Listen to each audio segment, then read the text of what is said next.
So అక్కడ నుండి ఇంకా అన్నీ ఆలోచిస్తూనే ఉన్నా. ఇన్ఫ్యాక్ట్ వాష్రూమ్లో ఉన్నా కూడా అదే ఆలోచించేవాడిని.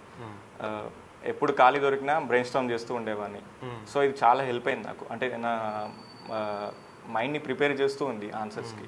సో అది హెల్ప్. అప్పుడు మనకి మెయిన్స్ క్వశ్చన్ ఇచ్చినప్పుడు ఆటోమేటిక్గా ఫార్మేటింగ్ అనేది ఈజీ అయిపోయింది. ఆల్మోస్ట్ అన్నీ మనకి రెడీగా ఉంది.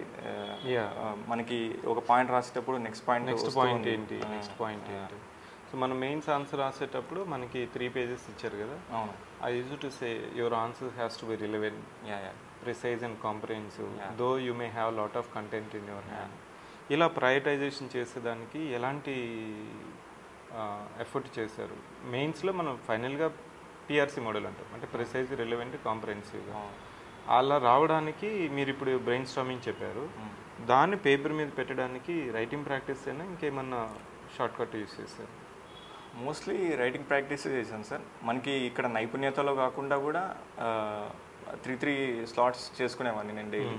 ఒక స్లాట్ నైపుణ్యత, ఆ రోజు ఏ సబ్ టాపిక్ ఉందో అది రివైజ్ చేసి మిగతా 2 సెషన్స్లో వేరే సబ్జెక్ట్స్ కూడా చూసుకునేవాడిని. సో దాన్ని కూడా ఆన్సర్ రైటింగ్ చేసేవాడిని. ఒకవేళ ఆ రోజు అంతా టైం లేకపోతే అట్లీస్ట్ లాస్ట్లో బ్రెయిన్ స్టార్మ్ చేసుకునేవాడిని. తర్వాత ఆ క్వశ్చన్ని కాపీ పేస్ట్ చేసి చాట్‌జీపీటీలో యూపీఎస్సీ మెయిన్స్ ఆన్సర్ అని సెర్చ్ చేసేవాడిని. సో అంటే అట్లీస్ట్ మంది క్వశ్చన్ డిమాండ్ అడ్రస్ చేసామా లేదా అని చూసేవాడిని. Check it. యా.